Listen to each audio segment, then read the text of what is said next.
Hello and welcome to another episode in our series State of the Election. With former Vice President and presumptive Democratic nominee Joe Biden now having made his VP choice in the form of Senator Kamala Harris of California, two official predictions on the outcome of the election, and an apparent second spike in coronavirus cases, there's a lot to talk about right now. So, in this video, we're going to take a look at the dynamic that Kamala Harris brings to the ticket, the predictions of who's going to win, and how this second spike could influence the decision.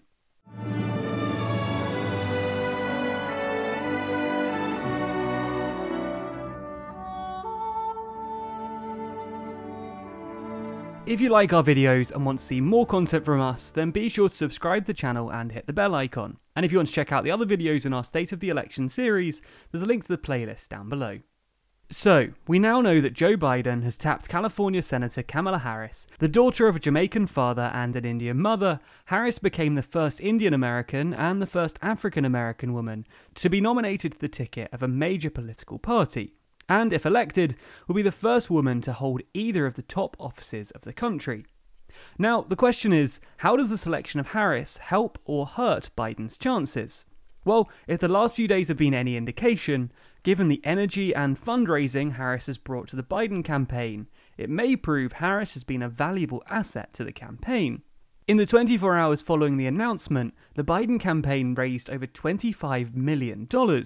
I'm sure we don't need to point this out, but we're going to anyway. That's pretty good for 24 hours. So time will tell, but right now, it looks like Biden made the right choice.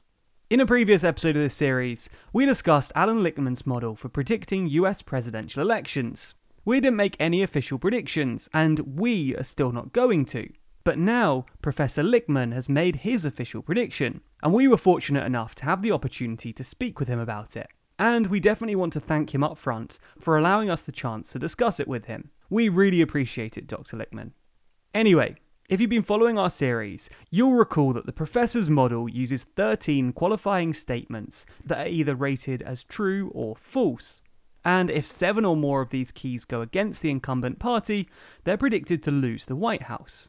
Let's review the keys quickly and then discuss Professor Lichtman's prediction. Party mandate, whether the party in power has gained or lost seats in the midterm. Party contest, whether there was a serious primary challenge to the sitting president. Incumbency, whether the sitting president is running for re-election. Third party challenge, is there a serious third party candidate? Short-term economy, is the economy in recession? Long-term economy, has economic growth exceeded that of the previous 2 terms? Policy change, have there been major changes to national policy? Social unrest, is there prolonged social unrest? Scandal, is the current administration free from major scandals? Foreign/military failure, has there been a military or foreign policy failure? Foreign/military success, has there been a military or foreign policy success? Incumbent charisma and challenger charisma, which both deal with whether a candidate is inspiring and a charismatic figure. So, using these 13 keys, who does Professor Lichtman predict will win the election of 2020? Drumroll please, it's Joe Biden. Sorry Trump supporters, but according to Professor Lichtman's model, Joe Biden is predicted to become the 46th President of the United States. Now, after speaking with Professor Lichtman and getting his take on the model, we can clarify with certainty which candidate wins each of the keys. So, let's go through them one by one. In our original video, we tried to predict which way each of the keys would go, and we were correct on our analysis of the first 4 keys. The first key goes in Biden's column, because the Democrats took control of the House of Representatives in 2018, while keys 2, 3, and 4 all go for Trump, because he faced no serious primary challenger, is running for re-election, and is thus the incumbent, and despite the candidacy of Kanye West, Professor Lichtman sees this as a 2-horse race. In our last video on this, we discussed the short-term economy, and pointed out that the current recession is a result of the coronavirus, but that voters might hold Trump ultimately accountable for his handling of the pandemic, and thus the economic crisis as well. Ultimately, we put the key in Trump's column, and said that we might have to take it out in the future.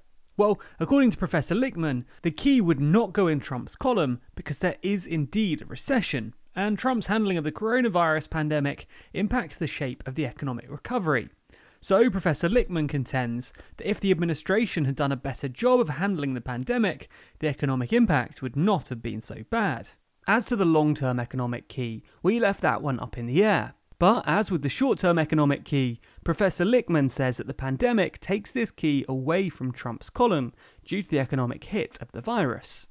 We were correct in our analysis of the seventh key. President Trump has made serious changes to national policy from the previous administration, so this is a key for Trump. The social unrest key we again left up in the air at the time, but that was in early July, and we said that only time would tell. Now it's mid-August, and while the social unrest may have calmed down a bit, it's still going on. So we now know that this key would not go in Trump's column, and Professor Lichtman agrees.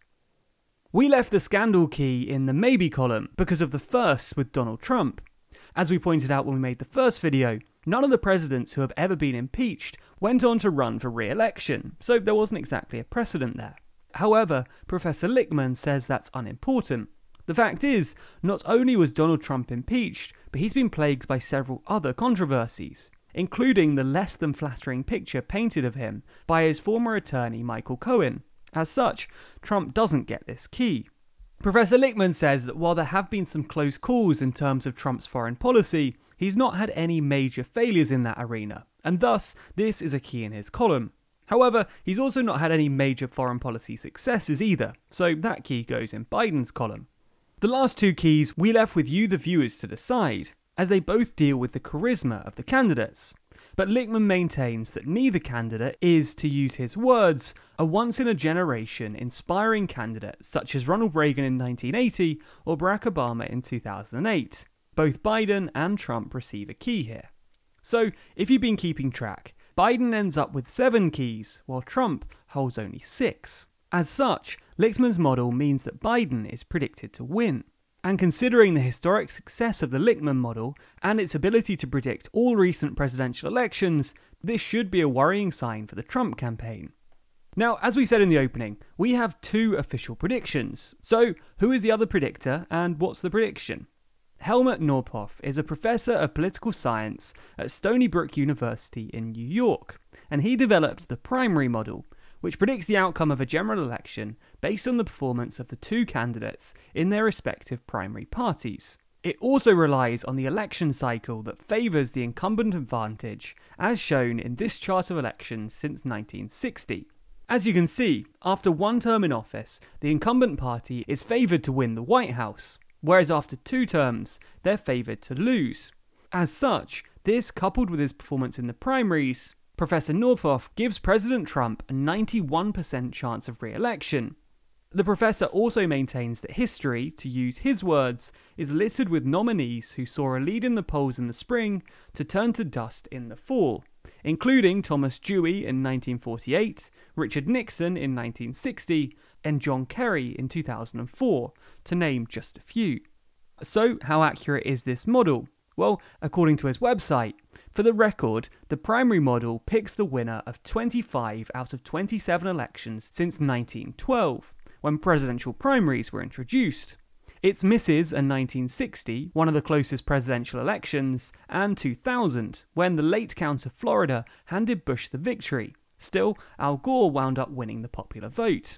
So, as both models we've discussed have been fairly accurate, we'll have to wait and see who is right and who is wrong this time round. That said, there's one point to consider with regards to the primary model.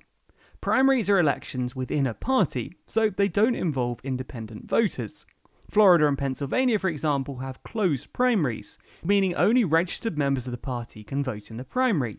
This leaves independent voters out of the primary process in those states, and while some states do allow voters to vote through open primaries, the fact still stands that there's a proportion of the population who doesn't weigh in until election day, and furthermore, the importance of voters in crucial swing states. So the general election is the first time that those voters weigh in on the candidates, and the question becomes, who do the voters swing to? It's worth pointing out that in 2016, a key group of Donald Trump's supporters were those who made their decision at the last minute. So again, it looks like we'll just have to wait and see. Anyway, we know you're probably tired of hearing us talk about the coronavirus, but as the US seems to be in the middle of a second spike at the moment, it's worth us talking about in the context of the election. In the past couple of weeks, schools have begun to reopen, and thousands of students, teachers and staff have been sent home. And that could certainly be a problem for President Trump, especially given his push to reopen schools, even threatening to pull federal funding for schools that refuse to reopen.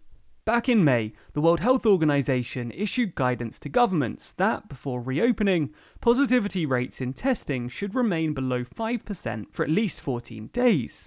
And according to data from Johns Hopkins University, only 17 states meet that qualification. As for our part at TLDR, we're not going to make any predictions. It's unclear how this second spike will impact the election. And even if the second spike doesn't impact the election, then students across the country getting sick and staying home from school might. We'll just have to wait and see how these things develop. After all, we still have 2.5 months until the decision, and a lot can happen in the meantime. What do you think about these issues though? Will Harris help or hurt Biden?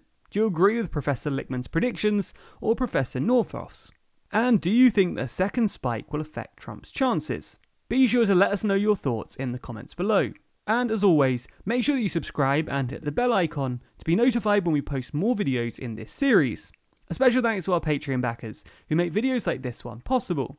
And if you want to see your name listed at the end of the videos just like these people, then be sure to back us on Patreon. There's a link to that in the description.